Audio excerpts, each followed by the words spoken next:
You can line up with source energy and have anything in this world that you want. Nothing is off limits to you. If you have the ability to identify it as a desire, then this universe, this time-space reality, has the ability to deliver it to you.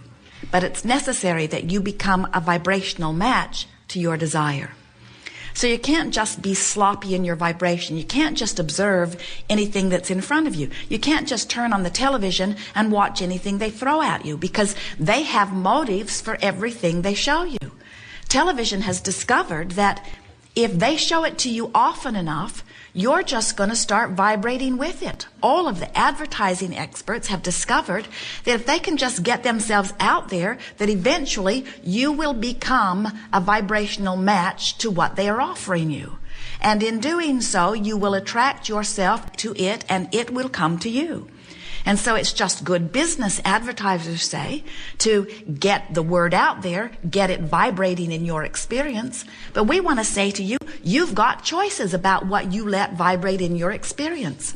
Don't let the glut of information overwhelm and confuse you. Simplify it by saying simply this: I have guidance within me in the form of emotions that indicates to me in every moment the vibrational content of what I'm giving my attention to. So, you could say, nothing is more important than that I feel good. Or you might even modify that statement softly by saying, I'm going to do my best to feel the best I can from where I stand at all times. In other words, we don't expect you to think the best thought you've ever thought and feel the best you've ever thought all the time. But we would, if we were standing in your physical shoes, make the best effort from where you stand to feel the best that you possibly can. And as you make that decision, what you actually do is activate your guidance to help you guide yourself from within, from your broader perspective, to the thoughts that are most beneficial and most supportive of who you really are and what you really want. Often, you balk at that idea because someone way back in your early introduction into this physical experience convinced you that you weren't smart enough or wise enough to make your own decisions about what was good for you, but that they would. And then you transfer that expectation of authority from parents to teachers to government to whoever, to religion, and you come away, most of you, into your 20s and 30s and 40s and 50s and so on, forgetting that you had all along guidance within that would indicate what was best for you. And often, you subverted that guidance and replaced it with trying to get approval from someone else, not even factoring in whatever their motive might be. And we want to tell you, their motive is always the same motive. They think they would feel better if you would behave in a way that would make them feel better. And they're right, aren't they? They will feel better if you'll behave in the way that would make them feel better. Wouldn't you just love it if you could make a list of everything that's important to you and the world would line up? No more wars, people being nice to each other. Construction getting done all at once. Don't tear the whole road up, just tear a little bit of it up and fix that, and then tear another little bit of it up and fix that. Just don't tear up all of Interstate 90 at once, please. But what you come to understand is that they're not out to please you, they're out to please them. And it's a hard thing for you to grasp at first when we say we want you to be selfish because you must be, because everyone and everything, every consciousness in the universe has only the perspective of self. You cannot look through someone else's eyes. And when you try, it gets distorted. So when you come to the awareness that you can perceive only through your own eyes, and that when you feel good, you are allowing the perception from your broader perspective that the God force within you is being allowed to perceive, then you understand that the reason that you can feel good under those conditions is because you can line up with that which is good.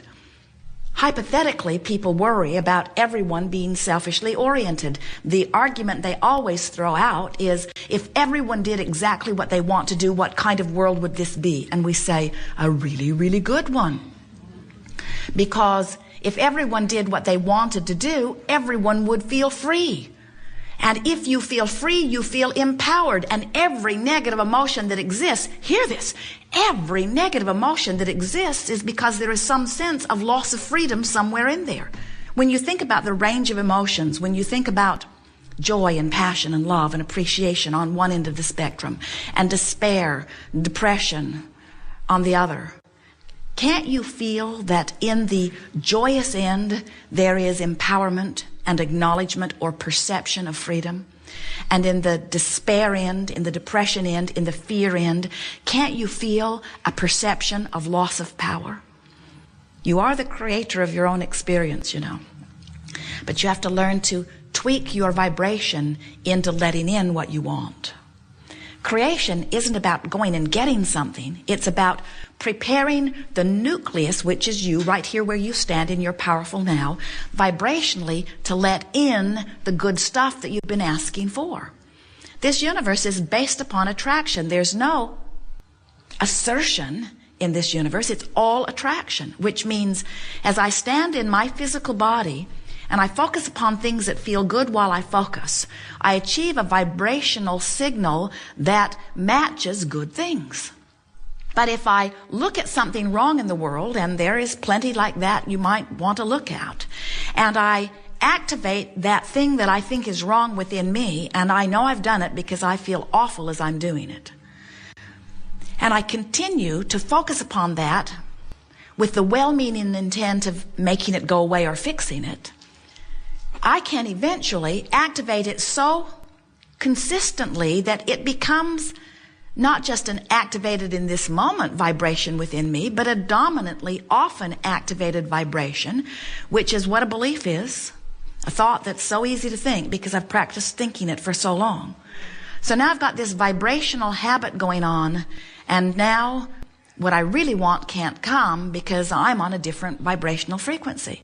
You can't set your radio on 6:30 a.m. and hear what's being broadcast on 98.6 FM. The frequencies have to match up. And you can't be a vibrational match to not enough money and let more money in at the same time. You can't be so aware of a sickness in your body that it's all you think about, and you feel so discouraged and depressed and frightened about it, and let wellness in at the same time. They are different vibrational frequencies. So when you come to recognize this, then you realize that creating is about vibrational adjustment. But an easier way to hear that is creating is about taking emotional journeys. It's about the journey between worry and hope.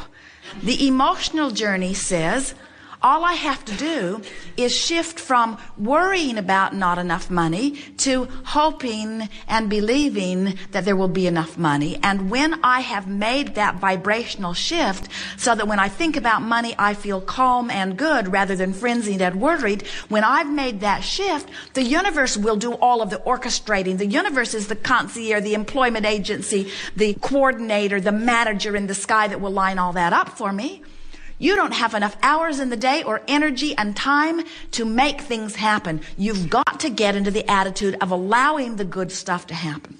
And the reason that we get so worked up about this is because we can see what's being held in your vibrational escrow. We know every moment that you worked on a job you didn't like, you were launching clear rockets of desire about what you preferred.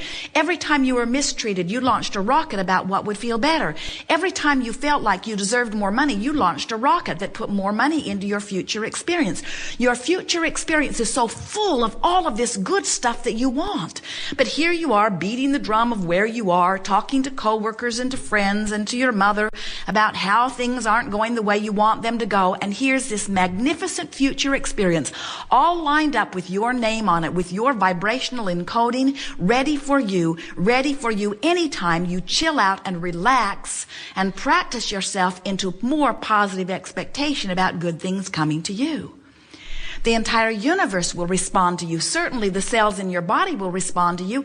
Everything will respond to you. But if you don't do the vibrational work, then there's not enough action in the world to make it happen. And that's why so many of you don't believe in your ability to create your own reality. You want things and you talk about things you want from a vibration that you are not consistently offering.